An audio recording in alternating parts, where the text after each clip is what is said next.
নমস্কার বন্ধুরা, মৌসুমীস কিচেনে আপনাদের সবাইকে স্বাগত জানাই। আশা করি আপনারা সবাই খুব ভালো আছেন, আমিও ভালো আছি। তো আজকে আমি আবারও একটা নতুন রেসিপি নিয়ে চলে এলাম। আমি বানাবো কুমড়ো শাকের একটা রেসিপি।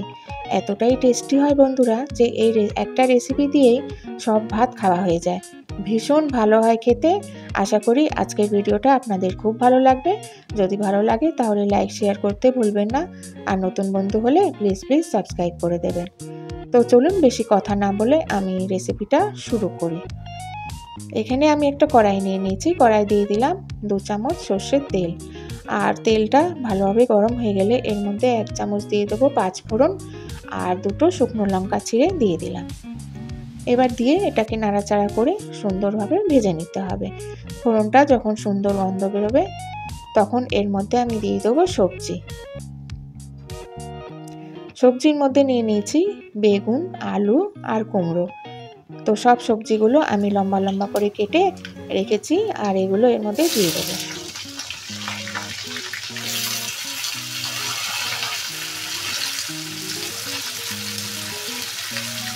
তো দেখুন বন্ধুরা, আমি সব সবজিগুলো দিয়ে দিলাম আর সবজির মধ্যে নিয়ে নিয়েছি কুমড়োর ডাঁটাগুলো সবজির সঙ্গে দিয়ে দিলাম আর দিয়ে ভালো করে নাড়াচাড়া করে হালকা ভেজে নিতে হবে।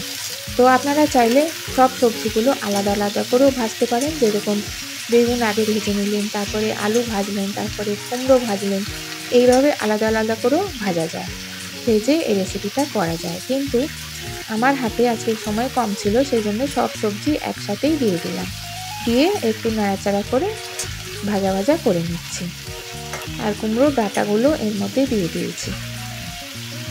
এবার দেখুন এটা একটু নাড়াচাড়া করে নেওয়ার পর এর মধ্যে দিয়ে দেবো হলুদ গুঁড়ো আর স্বাদ মতো নুন দেবো।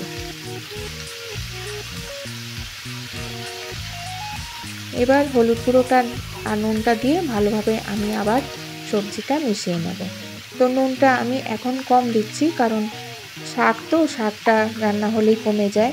সেই জন্যেই আমার যদি মনে হয় পরে যে নুনটা কম হয়েছে তখন আবার আমি পরে দিয়ে দেবো একটু। তো এখন কমই দিলাম, দিয়ে আবার ভালোভাবে নাড়াচাড়া করে নেওয়ার পর এটাকে 2 মিনিটের জন্য আমি ঢাকা দিয়ে রেখে দেব আর গ্যাসের ফ্লেমটা একদম কমিয়ে দেব। কমিয়ে দেওয়ার পর এটা আমি ঢেকে রেখে দিচ্ছি। তো বন্ধুরা, এর আগে আমি একটা রেসিপি দিয়েছিলাম আমার চ্যানেলে কুমড়ো শাক দিয়ে মটর ডাল দিয়ে। ওই রেসিপিটা আমাকে বন্ধুরা আপনারা অনেক অনেক ভালোবাসা দিয়েছিলেন, তো অনেক ভালো ভালো কমেন্টস করেছিলেন। তো আশা করি আজকের রেসিপিটাও আপনাদের খুব ভালো লাগবে। আর ভালো লাগলে ভালো ভালো কমেন্টস করবেন। আপনারা কমেন্টস করলে আমার খুব ভালো লাগে আর ভিডিও বানানোর আগ্রহ জাগে। তো দেখুন সবজি আমি 2 মিনিট পর ঢাকাটা খুলে নিয়ে আবার একটু নাড়াচাড়া করে নিলাম আর একটা টমেটো কেটে দিয়ে দিলাম। টমেটোটাকেও সবজির সঙ্গে একটু ভাজা ভাজা করে নিতে হবে। এরপর আমি শাকগুলো দিয়ে দেবো। তো কুমড়ো পাতাগুলো আমি এইভাবেই কেটে রেখেছিলাম, কেটে ভালো করে ধুয়ে আমি এর মধ্যে দিয়ে দিলাম, দিয়ে সবজির সঙ্গে এটা ভালোভাবে মিশিয়ে নিতে হবে। তো বন্ধুরা, ওই কুমড়োর ডাল যে বানিয়েছিলাম মটর ডাল দিয়ে কুমড়ো শাক দিয়ে, তো ওই রেসিপিটাও দারুণ টেস্টি হয়েছিল।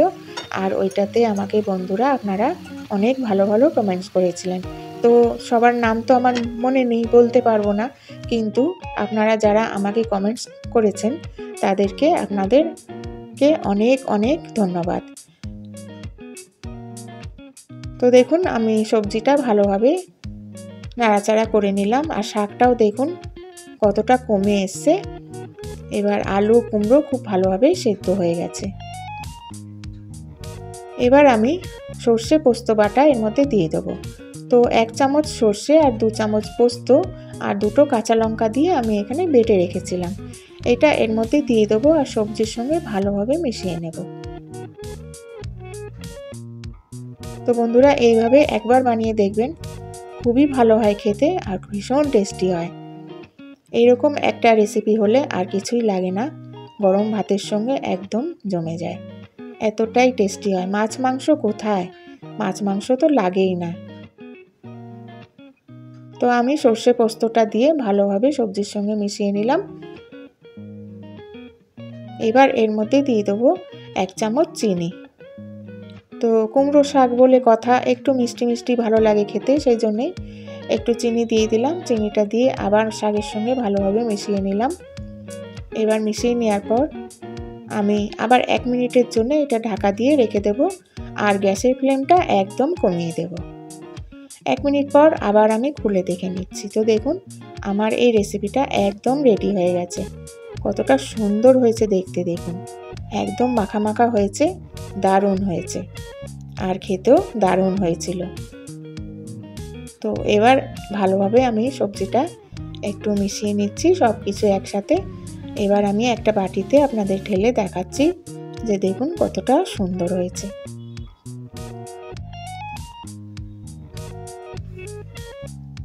তো দেখুন বন্ধুরা, দেখুন কালারটা কত সুন্দর এসছে, আর খেতেও দারুণ হয়।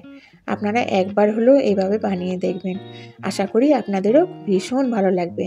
আর নিরামিষ দিনে অত ভাবতেই হবে না কি রান্না করব, কি খাবো। প্রত্যেক দিন মাছ মাংস ভালোও লাগে না খেতে, এইভাবে একবার নিরামিষ রেসিপিটা বানিয়ে দেখবেন বন্ধুরা, দারুণ টেস্টি লাগে আর সবার খুব পছন্দ হবে। বাচ্চা থেকে বড় সবাই খাবে। তো আজকের রেসিপিটা বন্ধুরা আপনাদের কেমন লাগলো আমাকে অবশ্যই জানাবেন। আর এর আগের ভিডিওটাতেও আপনারা আমাকে অনেক ভালোবাসা দিয়েছেন, এটাতেও আশা করি আপনারা অনেক ভালোবাসা দেবেন। তো আজকের রেসিপিটা এখানেই শেষ করছি। আমি আবার আসবো একটা নতুন রেসিপি নিয়ে। তো আপনারা সবাই ভালো থাকবেন, সুস্থ থাকবেন। তো আজকের মতো আসি। Thank you.